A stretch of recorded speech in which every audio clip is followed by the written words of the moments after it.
A'udzu billahi minasyaitonir rajim. Bismillahirrahmanirrahim.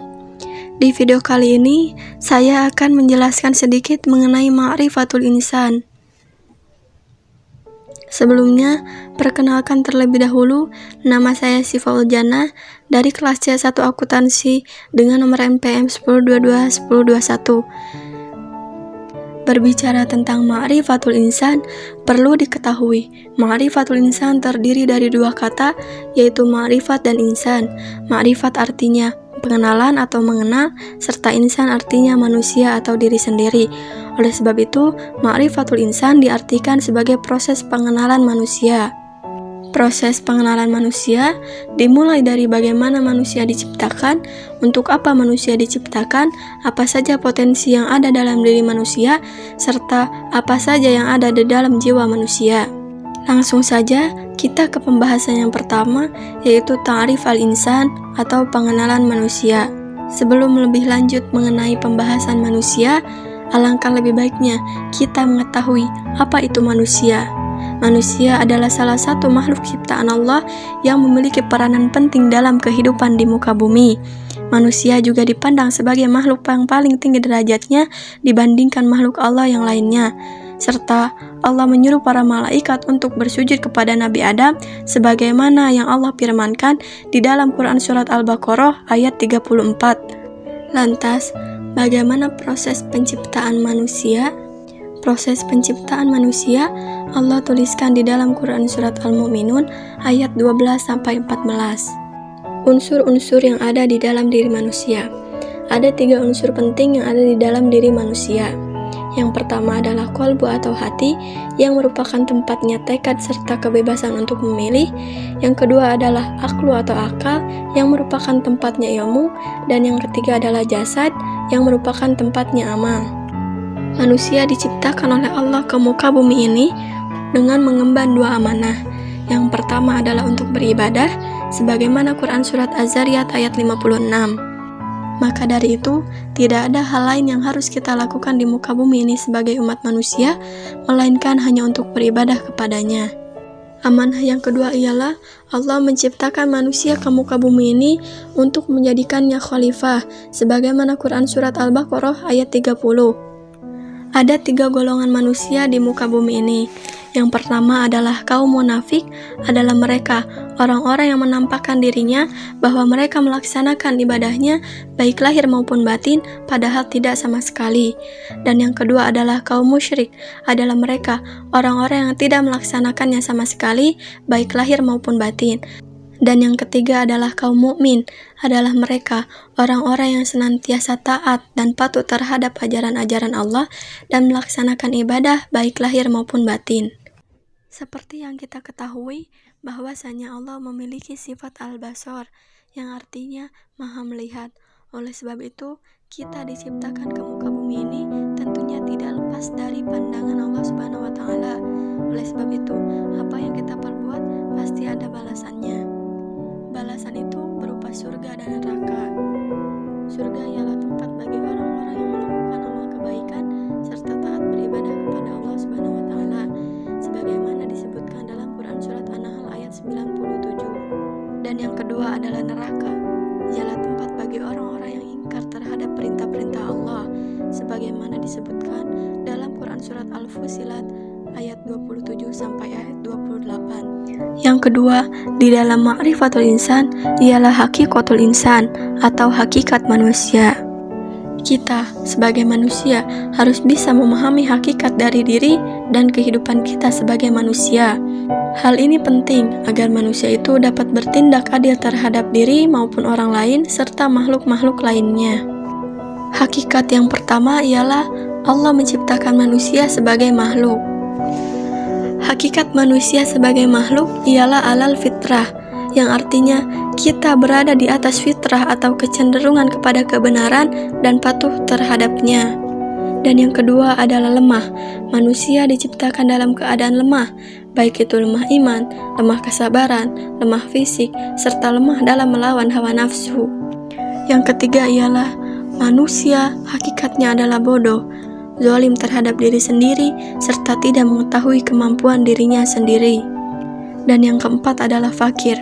Manusia dilahirkan dalam keadaan tidak memiliki apapun kecuali apa-apa yang dianugerahkan Allah kepadanya. Oleh sebab itu, tidak sepantasnya kita yang terlahir sebagai makhluk yang fakir ini sombong atas apa yang Allah berikan terhadap kita, karena sejatinya tidak ada satupun di muka bumi ini yang menjadi milik kita. Semuanya hanyalah titipan yang Allah berikan yang sejatinya harus digunakan untuk kepentingan beribadah. Hakikat manusia yang ketiga ialah Allah menciptakan manusia sebagai makhluk yang paling dimuliakan. Hal ini dikarenakan yang pertama, Allah meniupkan ruh ke dalam jasad manusia, sebagaimana Quran Surat As-Sajdah ayat 9. Yang kedua ialah manusia memiliki keistimewaan, sebagaimana yang disebutkan di dalam Quran Surat Al-Isra ayat 70. Dan alasan yang ketiga, mengapa manusia dimuliakan, ialah Allah menundukkan seluruh alam semesta terhadap manusia, sebagaimana disebutkan dalam Quran Surat Al-Jathiyah ayat 12. Hakikat manusia yang keempat adalah dibebani. Seperti yang kita ketahui sebelumnya, bahwasanya manusia diciptakan ke muka bumi ini dengan mengemban dua amanah, yaitu untuk beribadah dan menjadi khalifah. Hal ini juga menjadi bagian dari hakikat manusia, bahwasanya manusia harus rela beribadah dan menjadi khalifah. Karena itulah tugas kita menjadi manusia di muka bumi ini. Hakikat manusia yang kelima ialah manusia diberikan kebebasan untuk memilih apakah ia ingin menjadi manusia yang al-iman atau menjadi manusia yang al-kufru. Al-iman artinya manusia yang taat terhadap aturan-aturan Allah dengan menjalankan seluruh amalan baik dan menjauhi seluruh amalan buruk. Serta al-kufru ialah manusia yang kufur serta ingkar terhadap ajaran-ajaran Allah. Semoga kita semua menjadi bagian-bagian dari orang-orang yang beriman. Amin. Allahumma amin. Namun, di samping kebebasan untuk memilih tersebut, tentunya setiap hal yang kita lakukan di muka bumi ini pasti akan ada balasannya.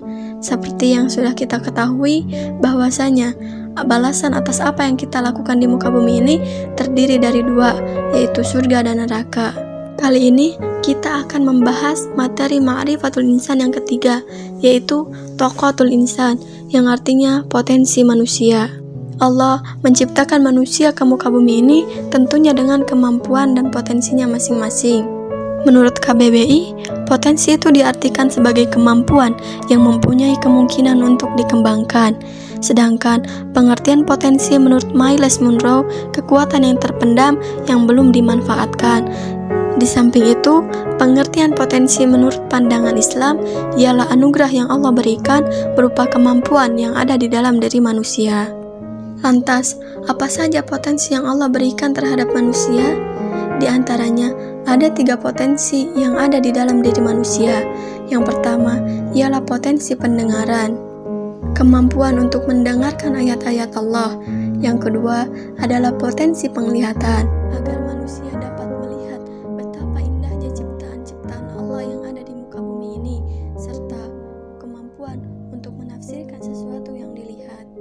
Yang ketiga adalah potensi hati, di mana Allah memberikan hati untuk kita bisa merasakan sebuah perasaan, baik itu sedih, senang, maupun marah.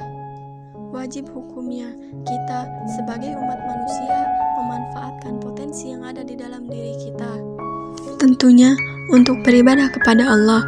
Selain itu, kita bisa memanfaatkan potensi yang ada di dalam diri kita untuk membantu orang lain serta bermanfaat bagi orang lain. Ketika kita diberi potensi oleh Allah, itu artinya kita diberi kepercayaan untuk menggunakan potensi tersebut dengan sebaik-baiknya serta bisa mempertanggungjawabkan potensi tersebut. Ada 2 golongan manusia ketika mereka diberi potensi oleh Allah. Yang pertama adalah orang-orang yang amanah, dan yang kedua adalah orang-orang yang berkhianat. Orang-orang yang amanah disebut dengan khilafah. Mereka sadar bahwa apa yang ada di muka bumi ini semuanya hanyalah titipan. Oleh sebab itu, orang-orang yang amanah seringkali berbicara bahwa dia bukanlah pemilik yang asli. Kemudian, ciri-ciri orang yang amanah atau khilafah, Mereka menggunakan potensi yang diberikan sesuai dengan kehendak yang mewakilkan, serta mereka tidak menentang peraturan yang Allah berikan. Kemudian, golongan yang kedua ialah golongan yang khianat.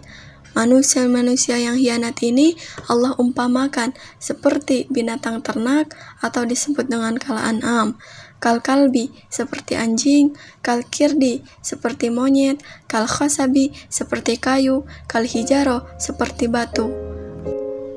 Dan bagian yang keempat dari ma'rifatul insan ialah nafsul insan atau jiwa manusia. Pada dasarnya, manusia adalah makhluk yang dimuliakan, namun Allah membagi tingkatan kemuliaan manusia menjadi 3. Yang pertama ialah manusia yang telah mencapai ketenangan dan mampu menolak untuk menikmati kemewahan dunia. Dan yang kedua adalah orang-orang yang ragu memilih antara iman atau kafir, taat atau maksiat, baik atau buruk. Dan yang ketiga adalah manusia yang jiwanya memerintahkan pada kejelekan.